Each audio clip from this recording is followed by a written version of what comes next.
Hospital में गए कि हमारी कोई सुनवाई होगी, कुछ नहीं हुई। वहाँ पे लोग ये बोल रहे हैं, हंस रहे हैं हम पे पुलिस वाले हंस रहे हैं। जिसके घर का लाल गया है, जिसकी बहन का बच्चे अनाथ हो गए, उससे पूछो जाके दर्द क्या हो रहा है। यहाँ पर सबके सब आ गए हैं, बस मजबा लग रहा है, कोई नहीं देख रहा है दर्द किसका है। नमस्कार, आप देख रहे हैं तेजस इंडिया हिंदी न्यूज़ और मैं आपका दोस्त सुनील सिंह। आप देख रहे हैं कि किस तरह से दिल्ली के अंदर अपराध जो है वो बेलगाम हो चुका है और तेजस इंडिया हिंदी न्यूज़ आज ऐसे ही बढ़ते अपराध को आपके सामने दिखाने की, आपको बताने की कोशिश करेगा। पिछले ना जाने कितने ही दिनों से दिल्ली में बढ़ते अपराध के मामले पर राजनीति तेज हो गई है, लेकिन एक बार फिर आज से ठीक 3 दिन पहले त्रिलोकपुरी की ये घटना सामने आती है और एक शख्स के द्वारा एक दूसरे शख्स को गोली मार दी जाती है। तेजस इंडिया हिंदी न्यूज़ यहाँ पर मौजूद कुछ लोगों से, उनके परिजनों से बात करके ये जानने की कोशिश करेगा कि आखिर ये पूरा मामला क्या है और किस मामले की वजह से एक शख्स की गोली मारकर हत्या कर दी जाती है। हालांकि कहीं ना कहीं हमारे देश की राजधानी दिल्ली में पिछले कुछ दिनों से बढ़ते अपराध को लेकर राजनीतिक पार्टियों के अंदर सरगर्मी तेज हो गई है और आरोप और प्रत्यारोप की राजनीति बड़ी ही तेजी से आगे बढ़ रही है। अभी तेजस इंडिया हिंदी न्यूज़ त्रिलोकपुरी में मौजूद है और यहाँ एक शख्स की गोली मारकर हत्या कर दी गई थी। आप देखिए, इस पर लिखा हुआ है जिम ट्रेनर की गोली मारकर हत्या, प्रशासन चुप क्यों। तो जाहिर सी बात है कि लोगों के अंदर कहीं ना कहीं गुस्सा भरा हुआ है। आज दिल्ली में जिस तरीके से अपराध जो है बेलगाम हो चुका है, कहीं ना कहीं राजनीतिक पार्टियों के द्वारा सिर्फ और सिर्फ आरोप और प्रत्यारोप की राजनीति की जा रही है। और आज इसी वजह से त्रिलोकपुरी की ये जनता और उनके घर के परिजन कहीं ना कहीं यहाँ पर आज त्रिलोकपुरी 13 ब्लॉक पर चक्का जाम करके बैठे हुए हैं। नमस्कार माता जी, क्या मामला है? मामला यही है भैया, मुझे इंसाफ चाहिए। मेरा बच्चा गया, मुझे इंसाफ चाहिए। पुलिस प्रशासन सुन ही नहीं रही है।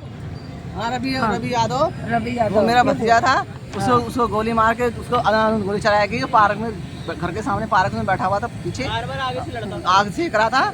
उसको आगे पहले से भी उनकी कोई लड़ाई थी उस व्यक्ति के साथ? पहले कोई लड़ाई नहीं थी, कुछ ऐसा नहीं था। अब क्या मामला है, इसने चिढ़ता था पहले से ये, क्योंकि ये चरस गांजे का धंधा करता है, इसी कमरे में कर दी गई थी। बस इतनी सी बात थी। हर ये पुलिस वालों समझ के चरस धंधा करता है, इसलिए इसके कमरे में चिढ़ गया था, इसलिए ये का नाम से कोई पुलिस वाले कुछ भी नहीं कर रहे। आज 4 दिन हुआ, यहाँ जब चक्का जाम कर दिया तो इतनी फौज ला के खड़े कर दिया। ये देखो बंदूक वालों को, और कोई डर के भाग जाओ। तो नहीं पकड़ सके कि कब और कितने बजे के करीब में गोली मारी गई थी? करीब रात को हुई है। कल रात में? नहीं, कल नहीं हुई है। 4 दिन हो गए सर, 4 दिन हो गए। 4 दिन तक अभी तक कुछ भी हमें सुनवाई नहीं हुई है। हम वहाँ पे हॉस्पिटल में गए कि हमारी कोई सुनवाई होगी, कुछ नहीं हुई। वहाँ पे लोग ये बोल रहे हैं, हंस रहे हैं हम पे पुलिस वाले तो कहीं ना कहीं आप देख रहे होंगे कि लोगों के द्वारा पुलिस प्रशासन के ऊपर भी आरोप लगाया जा रहा है और ये कहा जा रहा है कि हमारी कोई सुनवाई पुलिस प्रशासन की तरफ से नहीं हो रही है। हालांकि इस जनता की भीड़ को आप देखकर समझ सकते हैं कि इस वक्त लोगों के अंदर किस तरीके का गुस्सा है। लोग बस एक ही शब्द में ये कहना चाहते हैं, दोबारा हो सकती है सर। आप देख रही हैं कि कहीं ना कहीं ऐसे मामलों में राजनीति, पता किसने मारा है मैडम आप देख रही हैं कि ऐसे मामलों में कहीं ना कहीं राजनीतिक पार्टियों के द्वारा एक दूसरे के ऊपर आरोप और प्रत्यारोप लगाया जा रहा है। आप इस पर क्या कहेंगी? मैं तो यही कहूँगी कि भाई इंसाफ चाहिए हमें। दोबारा वारदात हो सकती है किसी के भी साथ। क्या कहेंगे भैया जी आप इस पर? राजनीति कर रहे हैं लोग, इंसाफ के लिए जो लड़ाई आप लड़ रहे हैं, आपने देखा होगा कि पिछले कुछ दिनों से दिल्ली में इस तरीके की कई वारदात सामने आई है, इस पर क्या कहेंगे आप? वारदात सामने आई है, पत्रकार महोदय आते हैं, इंटरव्यू लेके चले जाते हैं, उसमें देख रहे हैं कि यहाँ के देश के नेता लोग भी साला टिप्पणी खींच रहे हैं। लेकिन जिसके घर का लाल गया है, जिसकी बहन का बच्चे अनाथ हो गए, उससे पूछो जाके दर्द क्या हो रहा है।